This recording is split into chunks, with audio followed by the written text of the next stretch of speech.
Vamos a continuar, hermanos, con el Evangelio según Marcos. Estamos en el Evangelio según Marcos, capítulo 2.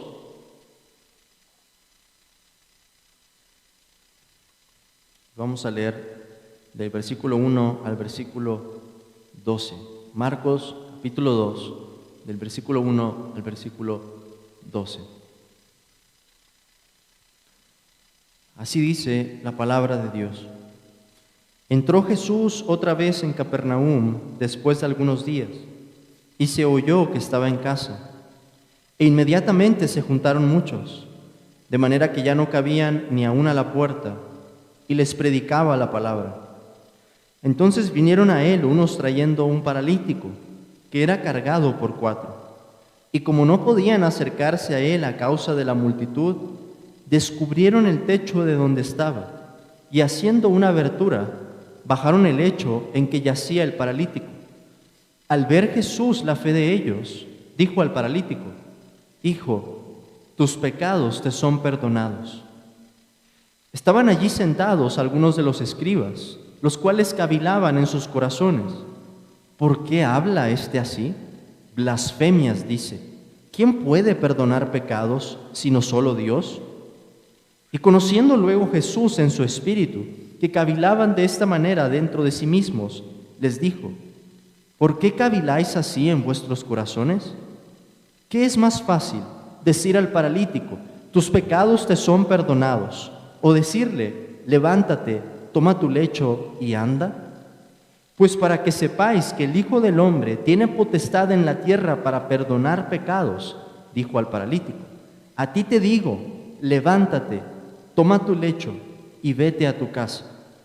Entonces él se levantó enseguida y tomando su lecho salió delante de todos, de manera que todos se asombraron y glorificaron a Dios, diciendo: nunca hemos visto tal cosa. Amén. Pueden tomar asiento, hermanos. Oremos. Señor, bendito Dios, te damos gracias porque has enviado a tu Hijo para salvarnos de nuestros pecados. Y te damos gracias, Señor, por la autoridad que le has conferido a Cristo para perdonar pecados. Ayúdanos, Padre, en esta mañana, que podamos entender esto, que podamos apreciar más del poder y la autoridad con la que Cristo vino hace 2000 años, de lo que tenemos registro aquí en los evangelios. Ayúdanos a entender esto, Señor, y entender que Él es el mismo que perdona nuestros pecados y puede perdonar a los que se acercan a Él con fe. Ayúdanos, te lo pedimos, enséñanos, en el nombre de Jesús. Amén.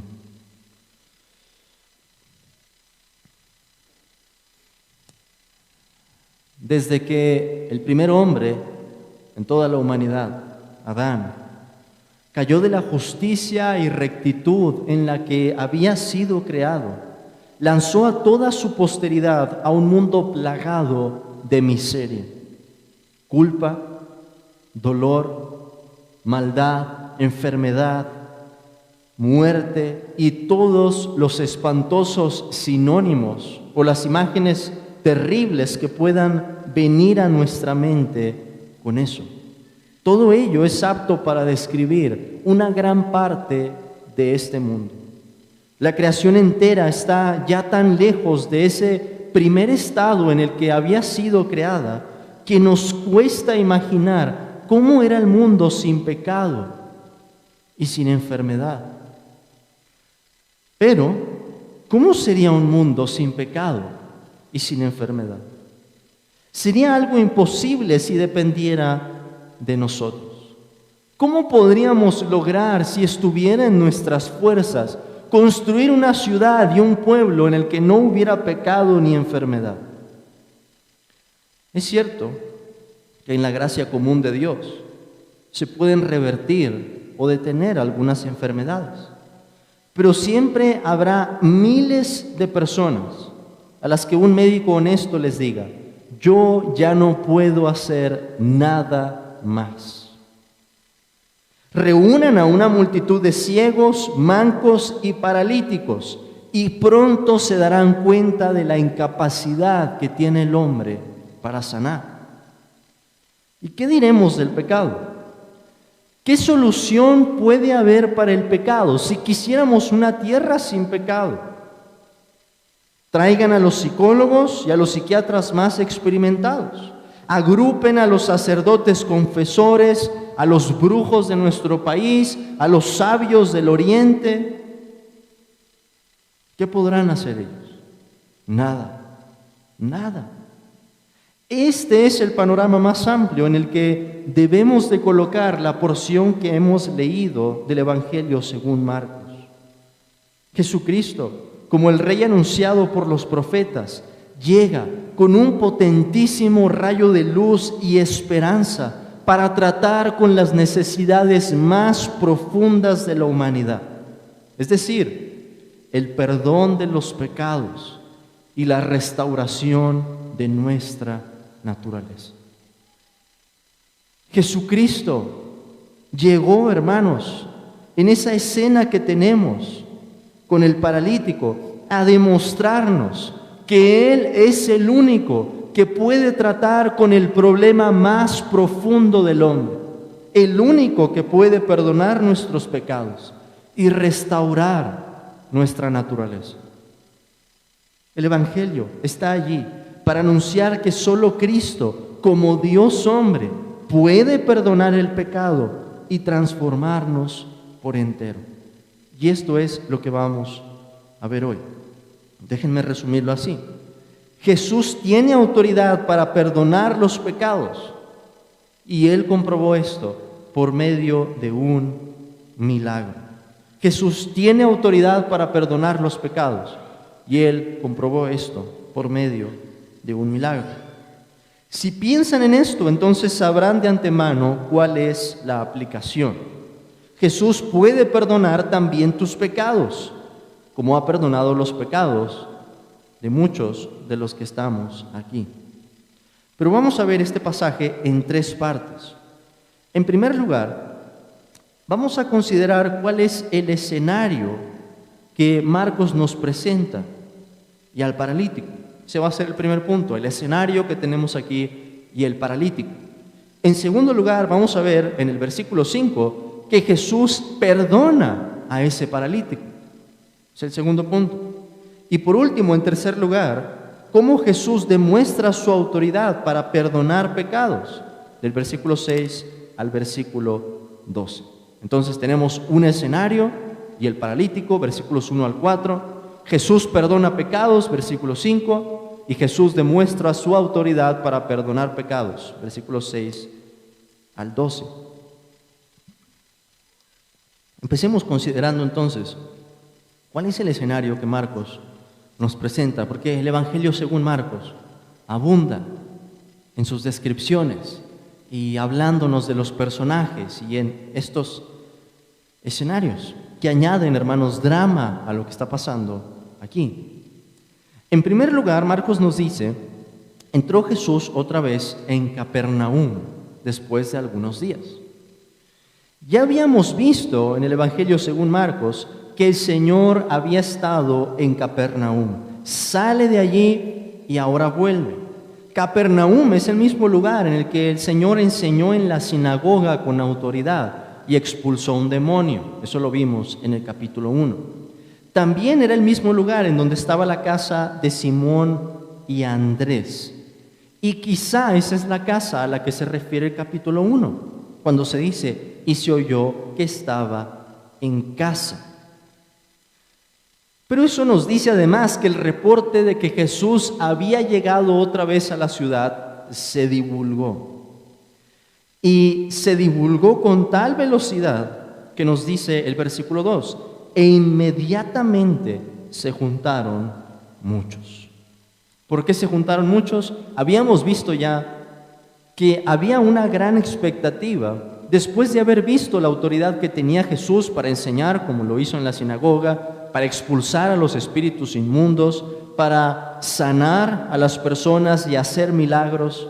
Y se juntaron tantos en esa casa que la habían abarrotado ya y no había espacio ni siquiera en la puerta. Según nos dice Marcos, ya no cabían ni aún a la puerta.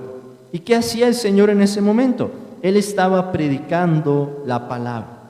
No sabemos qué era exactamente lo que decía, pero la atención se centra en lo que iba a decir después.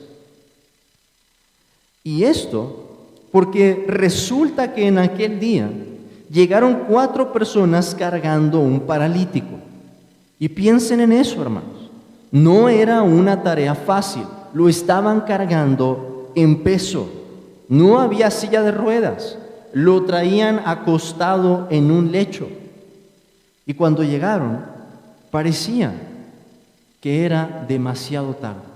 Vieron la casa abarrotada, la gente que estaba en la puerta y pensaron, ¿cómo vamos a pasar? Tenemos que llevar a este paralítico hasta Jesús y no podemos cruzar por la puerta. Estos hombres estaban determinados en acercarse a Cristo y por esto se les ocurrió una mejor idea. Si no cabían por la puerta, ¿qué tal sería entrar por el techo? Ahora, por lo que se sabe de las casas de ese tiempo, estas tenían unas escaleras por la parte de afuera que llevaría a una terraza. Y no sería una labor imposible desprender la cubierta que había en los techos para poder tener acceso a ello. El tipo de construcción permitiría que ellos lograran abrir el espacio suficiente para bajar al paralítico. Ahora, esto seguía siendo atrevido. Para que el plan funcionara, tenían que llegar exactamente a donde estaba el Señor. Y sin importarles lo que iban a decir los dueños de la casa cuando se dieran cuenta de que estaban manipulando su terrado. Estos hombres estaban decididos, aun si esto implicaba provocar toda una escena en ese momento. Ya me puedo imaginar aquello, hermanos. Sonaba la voz del Señor predicando la palabra dentro de la casa, la gente atenta y agolpada, y de pronto, y las personas volteando hacia arriba, ¿qué está pasando? De repente se ven 5 siluetas, uno en cama, los demás lo están bajando, un pobre hombre paralítico. Y su enfermedad estaba allí, como una huella notoria de ese panorama más amplio que les decía en un principio, una huella notoria de la caída. Imposibilitado para caminar y tan pecador como todos nosotros, el paralítico aquí es casi un símbolo perfecto de la miseria a la que nos ha sumido el pecado. El hombre tiene un doble problema: la culpa del pecado y la corrupción del mismo. Dios hizo en el principio a un hombre inocente y a un hombre que caminaba. El paralítico también era un hombre, pero un hombre culpable y con un cuerpo profundamente afectado. Y la pregunta es, ¿qué es lo que haría Jesús con aquel hombre? Con esto pasamos a nuestro segundo punto. Jesús perdona al paralítico. Pero no quiero que pierdan de vista que esta es una escena muy extraña. Para empezar, hay unos hombres entrando por un techo, bajando a un paralítico. Y el versículo 5 nos dice, al ver Jesús la fe de ellos, dijo al paralítico, hijo, tus pecados te son perdonados. Primero se nos dice de paso que Jesús vio la fe de ellos. ¿Cómo se había reflejado la fe de estos hombres? Se había reflejado en hacer todo lo posible para que el paralítico viera a Jesús, aun si tenían que correr algún riesgo. Y fue al ver esa fe que el Señor dijo, hijo, tus pecados te son perdonados. Esto hace que el drama aumente todavía más. ¿Por qué, hermanos?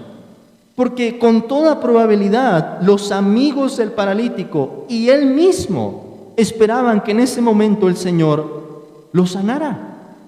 ¿Cuál es la necesidad que se ve más patente en este hombre? está paralítico, lo están bajando en un lecho. Y resulta que Jesús en ese momento no lo sana, sino que le dice: hijo, tus pecados te son perdonados. El pasaje no nos dice si respondieron algo estos hombres, o si el paralítico expresó alguna palabra para decir: Señor, pero soy un paralítico. Pero ese día, y sin esperarlo, ese hombre había encontrado algo mayor: el perdón de sus pecados. Ahora, quiero que piensen en las palabras que salieron de la boca de Cristo en ese momento: hijo, tus pecados te son perdonados. Porque estas palabras tienen un peso eterno y un consuelo ensordecedor. Hijo, tus pecados te son perdonados. Lo primero que llama la atención es el apelativo que utiliza Jesús: hijo. Hermanos, esto no es algo común. Es la palabra para hijo. La palabra hijo en griego es la palabra para hijo. Pero ¿qué significa eso? ¿Y por qué Jesús llamaría de esta forma al hombre paralítico? Esto es un detalle agregado, hermanos. Jesús pudo haber dicho lo mismo y solamente decir: tus pecados te son perdonados. Pero Jesús lo llama primero hijo. Lo está caracterizando de una manera. ¿Qué nos dice eso? Jesús le está dando a entender a este paralítico que lo está recibiendo y que el Señor iba a tratar con su miseria. El Señor Jesús comienza con la mayor necesidad de este hombre, y eso es algo que resalta su autoridad. A la vista de todos, lo que necesitaba el paralítico era caminar. Pero la fe en Cristo alcanzó para más, porque Cristo es omnipotente. Y Cristo tiene autoridad para tratar con la necesidad más profunda del alma. Pero el Señor nos demuestra algo también allí, y la necesidad más profunda del cuerpo. Tus pecados te son perdonados. Es decir, las ofensas que el paralítico había cometido a lo largo de su vida. Hermanos, ¿pueden imaginarse oír esas palabras de la boca de Cristo mismo? Piensen, si alguna vez ese hombre batalló con dudas acerca de la certeza de su salvación, le bastaría recordar: Cristo me dijo a mí, yo lo escuché y hubo muchos testigos: hijo, tus pecados te son perdonados. Estas palabras sostendrían y reforzarían su certeza.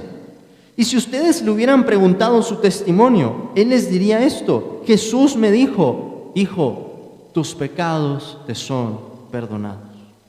Estas son algunas de las palabras más hermosas que se habían escuchado hasta ese momento en toda la historia de la redención. Piensen, por ejemplo, en el rey David. Cometió ese pecado con Betsabé, se cayó a lo largo de casi un año, lo trató de esconder, mató al esposo de esa mujer. Y cuando el profeta va a amonestarlo y le cuenta esa parábola, el profeta Natán, y David reconoce y dice: he pecado contra Jehová. ¿Qué le responde el profeta Natán? Jehová ha remitido tu pecado. Pero Natán se lo dice como un profeta. Natán le está diciendo: el Señor me ha dicho que ya ha perdonado tu pecado. Pero en el caso de este paralítico, es Dios mismo hecho hombre el que le dice: tus pecados te son perdonados. Esto es algo mucho mayor. A manera de aplicación, podemos ver algo del corazón de Cristo para con los que acuden a Él. Y con esto quiero decir que si bien nosotros no hemos escuchado con una voz audible estas palabras, sí son las palabras que el Espíritu Santo aplica a nuestro corazón cuando creemos en nuestro Señor Jesucristo. Quizá hay alguien aquí que batalla con la certeza de su salvación y le gustaría oír, le gustaría recibir de forma audible esas palabras. Pero hermano, hermana, si tu confianza está en Cristo, no tienes por qué dudar que aunque no oigas esas palabras, ya son para ti por medio de la fe en Cristo. Y que el mismo que perdonó al paralítico es el que te ha perdonado a ti. Y tiene el mismo corazón hasta el día de hoy y lo seguirá teniendo. Pero Jesús no solamente perdona a este hombre. Hermanos, Jesús a sí mismo se está poniendo en un reto. Las personas inevitablemente iban a pensar, ¿quién es este hombre para que pueda decir algo semejante? Solo Dios puede decir algo así. Jesús mismo va a alzar la vara para demostrar a la gente su autoridad. Y con esto llegamos a nuestro tercer punto. Jesús va a demostrar su autoridad para perdonar pecados. Y este es el argumento principal en el evento que tenemos en el Evangelio. En cuanto el Señor dice estas palabras, Hijo, tus pecados te son perdonados, los escribas que estaban sentados oyendo comenzaron a rebatir. Pero esto sin decir nada. Era algo que estaba en su corazón. El versículo 6 nos dice, estaban allí sentados algunos de los escribas, los cuales cavilaban en sus corazones. ¿Por qué habla este así? Blasfemias dice, ¿quién puede perdonar pecados sino solo Dios? Pero nuestro Señor Jesucristo, nos dice Marcos, conoció por su espíritu lo que había en los corazones de estos hombres. Jesús podía ver sus pensamientos. Él supo lo que ellos estaban pensando. ¿Y cuál era el debate en el corazón de los escribas? Un debate, hermanos, que aunque no podemos justificar, tenemos que ver el peso de su pregunta para entender bien nuestro pasaje. Ellos conocían las Escrituras y sabían que jamás en la historia de la redención alguien había dicho palabras como esas. Desde Génesis hasta Malaquías, el único que perdona pecados es Dios. En eso tenían razón. Y hay que entender el peso de lo que estaban pensando. Si Jesús no hubiera tenido la autoridad para hacer esto, ¿qué hubiera pasado entonces? Ellos hubieran estado en lo correcto y Jesús hubiera dicho una blasfemia. Pero Jesús demuestra que en verdad tenía y tiene hasta el día de hoy autoridad para perdonar pecados. Por eso el Señor les dice, ¿por qué caviláis así en vuestros corazones?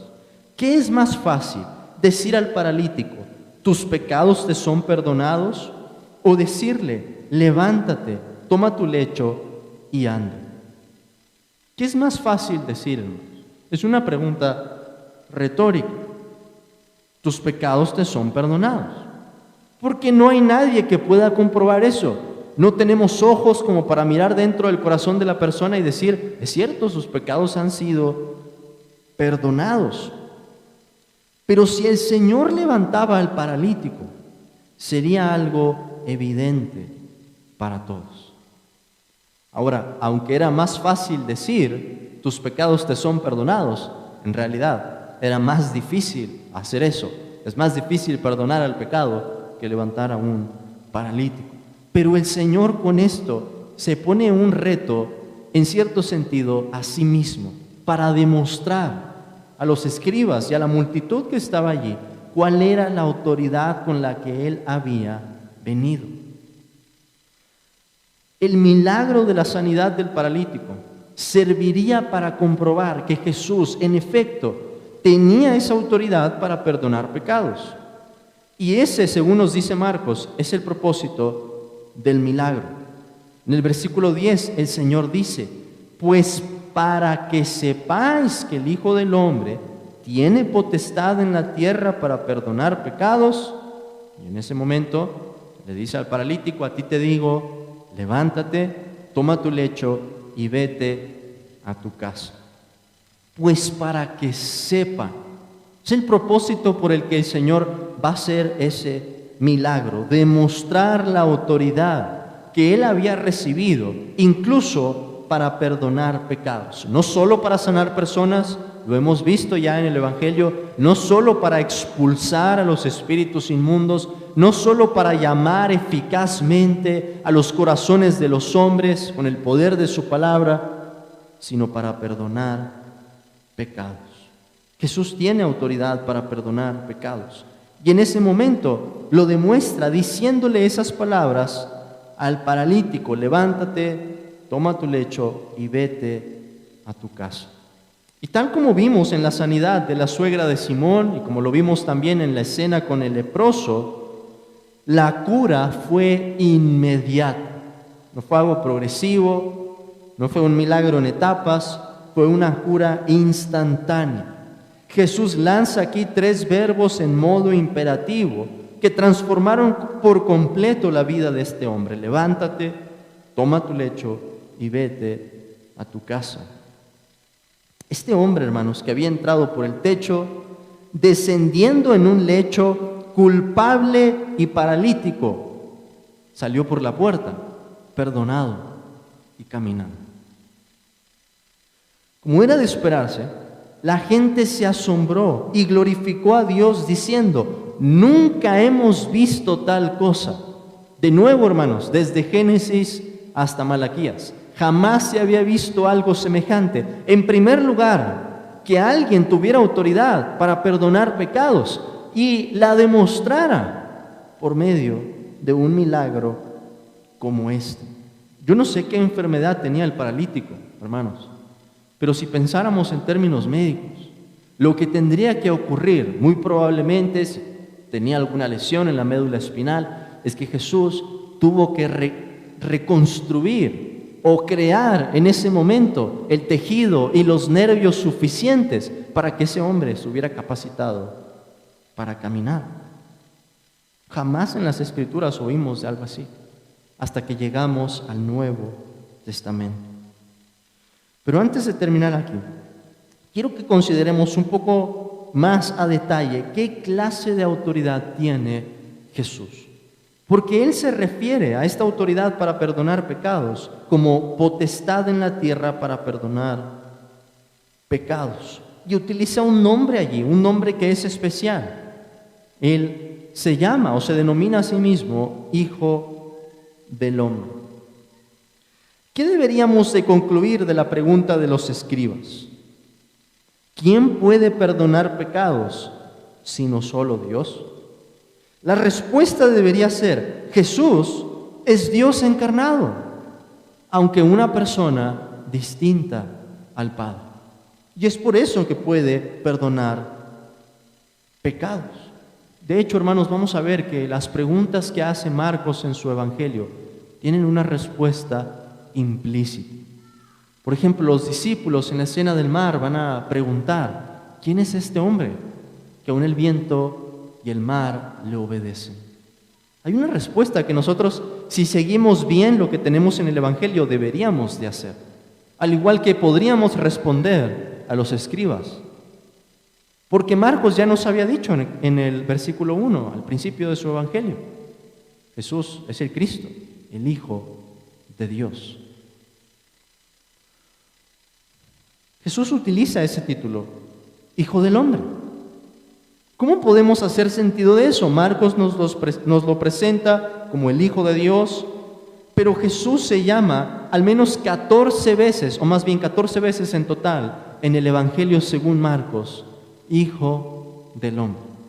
Y este es el título, hermanos, que Jesús prefirió en los Evangelios. Es curioso, Hijo de Dios, y Cristo se denomina Hijo del Hombre. ¿Qué significa esto? Permítanme ser muy breve. La respuesta es compleja, pero vamos a ir sacando más de lo que significa conforme avancemos. La respuesta principal tiene que ver con Daniel, el profeta Daniel, capítulo 7. Daniel, capítulo 7.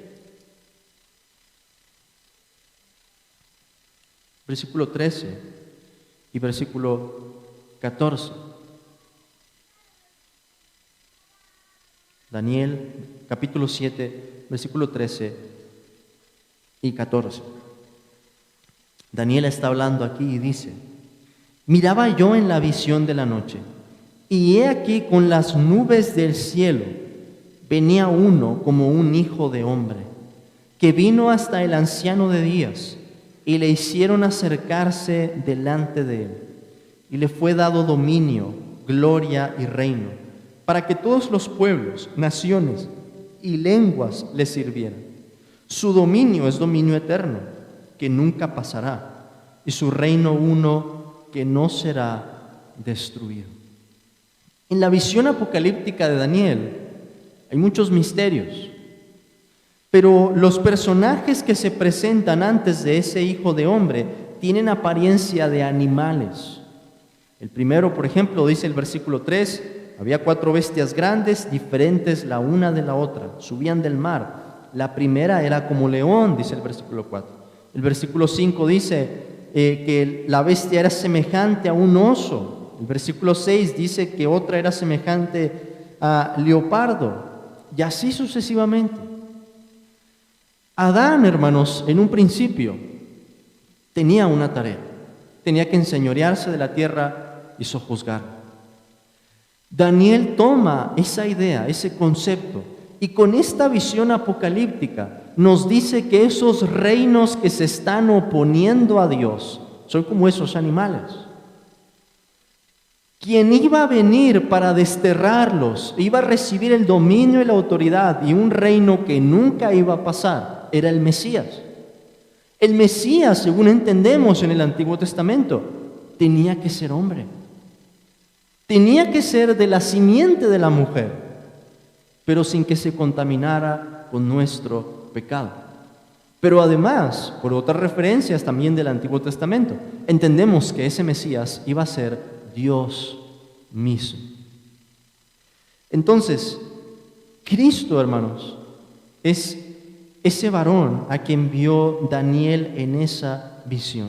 Y de hecho Jesús va a utilizar el mismo lenguaje de esa visión al hablar de su segunda venida.